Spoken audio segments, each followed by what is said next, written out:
আসসালামু আলাইকুম প্রাণ ভিউয়ার্স, আশা করি আমূল ইউটিউব জাদু চ্যানেলের পক্ষ থেকে আপনারা সবাই ভালো আছেন। আজ আবারও আপনাদের মাঝে ফিরে আসলাম আমি একটি তদবির নিয়ে। আল্লাহ তাআলার ইচ্ছায় আজ আপনাদের মাঝে যে বিদ্যাটি আমি নিয়ে হাজির হলাম, এটি হচ্ছে শত্রুর ভয়, ভীতি এবং নিপীড়ন থেকে মুক্তি লাভের।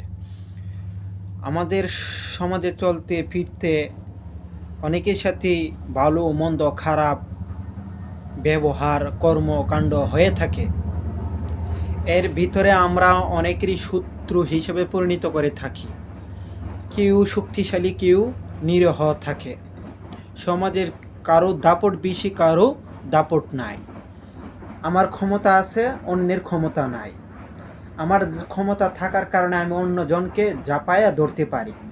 তো আজ যে বিষয়টি আপনাদের মাঝে উপস্থিত করতেছি, শত্রুর ভয়, ভীতি, নিপীড়ন থেকে মুক্তি লাভের শিফা লাভের জন্য আজকে একটি তেলেসমাত আপনাদের মাঝে নিয়ে হাজির হচ্ছি। যারা ঘরের ভিতরে শত্রু থাকে, ঘরের বাহিরে শত্রু থাকে, সমাজে শত্রু থাকে, অর্থাৎ ঘরের ভিতরেই শত্রু থাকুক, সে ভাই হতে পারে, বাবা হতে পারে, মা হতে পারে, বোন হতে পারে, নিজের স্বামী হতে পারে, সন্তান হতে পারে, মামা মামি, যেই কোনো ব্যক্তি হোক শত্রু, বিশেষ করে স্বামী স্ত্রীদের ক্ষেত্রে হোক, ভাই বোনদের ক্ষেত্রে হোক, আমি সাজেস্ট করব আপনারা এই বিদ্যাটি বিশ্বাস ইকিন সহিতে একবার আমলটি করে দেখুন, তদবিরটি ইউজ করে দেখুন আমার নিয়ম অনুযায়ী। এখন বন্ধুগণ, বিদ্যাটি কীভাবে আপনারা প্রয়োগ বিধি, কাঙ্ক্ষিত ফল এটার থেকে আদায় করবেন সেটা জানতে গেলে সর্বপ্রথমে আমার ভিডিওটি ফার্স্ট থেকে লাস্ট পর্যন্ত আপনারা দেখতে হবে, শুনতে হবে এবং আমার কাছ থেকে এজাজত নিতে হবে। আমার কাছে এজাজত না নিলে এই বিদ্যার কোনো কাজ রেজাল্ট পাবেন না। এখন সমাজে অনেক বড় শত্রু থাকে, মানে কি তার প্রাণ নাশের হুমকি থাকে। এখন সেইটা থেকে বাঁচার জন্য এবং ঘরের ভিতর স্বামী স্ত্রীদের মধ্যে অনেক বড় শত্রু থাকে এবং ভাই বন্ধুদের মধ্যে জায়গা সম্পত্তি নিয়ে বিবাদ থাকে, চাচা চাচি কাকা কাকিদের মধ্যে জায়গা সম্পত্তি নিয়ে বিবাদ থাকে, বা সমাজের পারিবারিকভাবেও নিজের এলাকার ভিতরে বাড়ির ভিতরে পারিবারিকভাবে অন্য কোনো শত্রুতা থাকে। আমার ক্ষমতা না থাকার কারণে আমি তাকে কিচ্ছু করতে পারি না, সে আমাকে একজয়ী ভয়ের ভিতর ভীতির ভিতরে রাখে, অর্থাৎ আমাকে চাপ দিয়ে রাখে। আমি শুধু আতঙ্কের ভিতরে থাকি সেই আতঙ্কের থেকে মুক্তি লাভের জন্য, এবং সে যাতে আমার কোনো ক্ষতি না করতে পারে সেই শারীরিক মানসিক ক্ষতির থেকে আমি বাঁচার জন্য আজকের এই তদবিরটি আমি আপনাদের মাঝে উপস্থিত করতেছি। প্রথমে এই তদবিরটি করতে গেলে আপনাকে রোজা রাখতে হবে। একটা রোজা রাখতে হবে শুক্রবার অথবা বৃহস্পতিবার। শুক্রবার, বৃহস্পতিবার, বুধবার, এই 3 দিন। বুধবার, বৃহস্পতিবার, শুক্রবার, বুধবার, বৃহস্পতিবার, শুক্রবার, এই 3 দিনের ভিতর যে কোনো একদিন আপনাকে এই তদবিরটি করতে পারেন, রোজা রেখে করতে হবে। এখন এই তদবিরটি করতে গেলে হরিণের ঝিলি সংগ্রহ করতে হবে। হরিণের ঝিলি, 1 নাম্বার হরিণের ঝিলি সংগ্রহ করতে হবে, ঠিক আছে। তারপর হরিণের কুস্তুরি সংগ্রহ করবেন, মেশফত জাফরান সংগ্রহ করবেন, অরিজিনাল যেটা ব্রাজিলিয়ান যে জাফরানটা আছে সেটা সংগ্রহ করবেন। হরিণের কুস্তুরি সংগ্রহ করবেন, অরিজিনাল যেটা মিশরিয়ান উস্তুরি বা সৌদিয়ান কুস্তুরি, এটা সংগ্রহ করবেন। অরিজিনাল গুরুচনা, অরিজিনাল যে গুরুচনা দানা গুরুচনাটা আছে সেইটা সংগ্রহ করবেন, ঠিক আছে। তারপর অরিজিনাল মনামুনি, যেটা মনামুনি এবং বীর পাগলি সংগ্রহ করবেন, মনামুনি এবং বীর পাগলি সংগ্রহ করবেন। করার পর কুমকুম সংগ্রহ করবেন। তারপর এই সবগুলো দ্রব্য একসাথে করে ফাঁকি করে আপনি মেশফত জাফরান দিয়ে গোলাপ জলের পানি দিয়ে ভিজিয়ে একটু কালি তৈরি করবেন।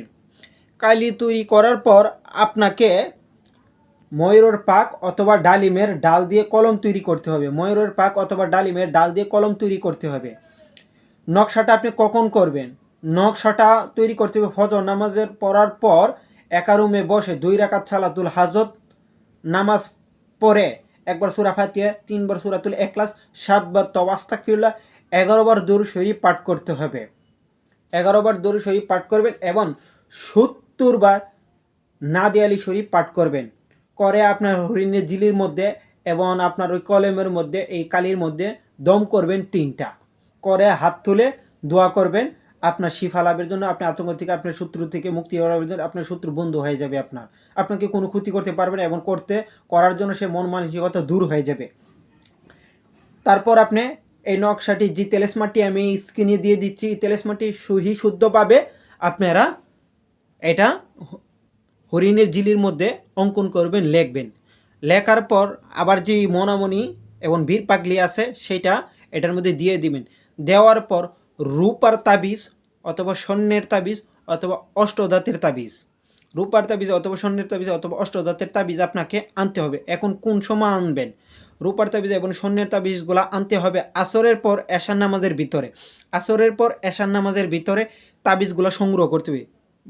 বানিয়াতের দন থেকে আপনাকে সেটা সংগ্রহ করবেন, এটা বানায় আনতে হবে। আপনাকে বানাইতে হবে বুধবার অথবা বৃহস্পতিবার অথবা শুক্রবার ধরে বানাইতে হবে, ঠিক আছে? যাকে দিয়ে বানাবেন ওই ব্যক্তিকে বলবেন ওই দিন নিরামিষ আহার করার জন্য। একটু টাকা খরচ হবে, কাজটি করতে গেলে, এই বিদ্যাটি তৈরি করতে গেলে টাকা খরচ হবে। তাই আপনাকে অরিজিনাল যে প্রসেসটা আছে উর্দু কিতাবের ভিতরে, যে প্রসেসটা অরিজিনাল যে প্রসেসটা, সেইটা আমি আপনাদেরকে বলে দিচ্ছি। কোন কিতাবের ভিতরে জাস্ট পাবেন শুধু লিখা, আপনার সাথে রাখেন, এইটা কইলাম। কিন্তু এটা আমি যে প্রসেসটা বলতেছি, অরিজিনাল যে প্রসেস এবং আমার গুরুর দেওয়া যে প্রসেস, সেই প্রসেস অনুযায়ী আপনাদেরকে আমি বলতেছি। এটা বহুবার আমাদের দরবারের বহুবার পরীক্ষিত তেলেসমাত, এই বিদ্যাটি বহুবার পরীক্ষিত।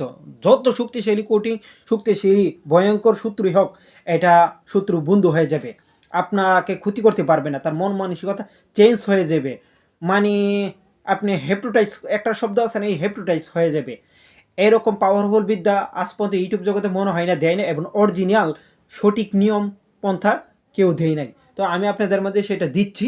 এটা কিভাবে করবেন সেটা বিস্তারিত সম্পূর্ণ আমি এখানে বলে দিয়েছি। তো এটা ওই সময় আনবেন। আনার পর আপনি ওই নকশাটি আপনি প্যাকেট করে ওই তাবিজের ভিতরে ঢুকিয়ে দিবেন। ঢুকানোর পর এখন আপনি কী করবেন, এর সাথে একটু মধু দিয়ে দিতে পারেন, দিলে চলবে, না দিলেও চলবে, তো মধু দিলে সম্পর্কটা আরও বেশি ভালো হয় আর কি। তারপর দিয়ে তাবিজের ভিতরে ঢুকিয়ে অষ্টধাতুর তাবিজ অথবা রূপার তাবিজ অথবা স্বর্ণের তাবিজ ঢুকায় সেরা যে জায়গাটা দেখা যাবে সেইটাতে আপনাকে মধুর মোম আছে না, মধুর মোম, যেটা মধু দিয়ে মোম তৈরি করে, সেই মোমটা দিয়ে এই জায়গাটা ভরাট করে ফেলবেন, যে জায়গাটা তাবিজটা দেখা যায়। আমরা যে মোম ইউজ করি সেই মোম না, মধুর মোম দিয়ে এটা ভরাট করবেন। করার পর 5 মিনিট আপনি ধূপ ধুনা এই তাবিজের মধ্যে এর আগে দিবেন, ভিতরে ভরার আগে তাবিজটাতে, এবং হরিণ যে জিলিটার মধ্যে যে নকশাটা লেখছেন এটা ধূপ ধুনা দিবেন, দেওয়ার পরে তাবিজটার ভিতরে ঢুকিয়ে দিবেন। তারপর আপনি আবার পুনরায় 70 বার নাদিয়ালি শরীফ পাঠ করে হাত তুলে দোয়া দুরুস করে, আপনি যদি মেয়ে হন বাম হাতে অথবা গলাতে, ছেলে হলে ডান হাতে অথবা গলাতে আপনি তাবিজটা বেঁধে রাখতে পারেন, অথবা রকেট আকারে তাবিজ বানাই না সেরা গলাতে রাখতে পারেন। আপনার শত্রু আপনাকে দেখবে, ফুটপাত করবে, 3 দিন 4 দিন 5 দিন পর সে এমনিতে বন্ধ হয়ে যাবে, মানে তার মাইন্ড চেঞ্জ হয়ে যাবে। এটা এত একটি পাওয়ারফুল। এই গোপন বিদ্যা, শক্তিশালী বিদ্যা আজ পর্যন্ত দেয় নাই, আমি দিয়েছি। আমি আমার এক ক্লায়েন্টকে আমি এই কাজটা করে দিয়েছিলাম, তার দ্রুত সে এত শক্তিশালী শত্রু যেন অতি দ্রুত যেন সেটার থেকে রেহাই পাবে আমি বুঝতে পারিনি।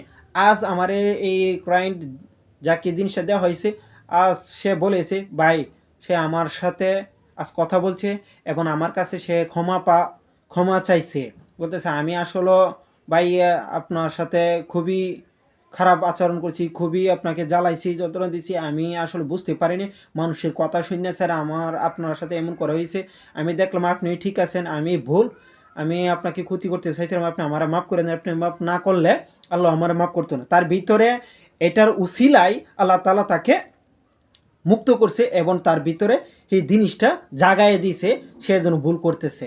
তো আমি নকশাটা আপনাদেরকে স্ক্রিনে দিয়ে দিচ্ছি। আমি যে প্রসেসে বলেছি, যে বিষয়গুলো বলেছি সেই বিষয়ের উপরে আপনারা এই নকশাটা তৈরি করে ব্যবহার করুন, ইনশাল্লাহ আল্লাহ চাইতো সেটা সমাধান পাবেন। ভালো থাকবেন, সুস্থ থাকবেন। আসসালামু আলাইকুম।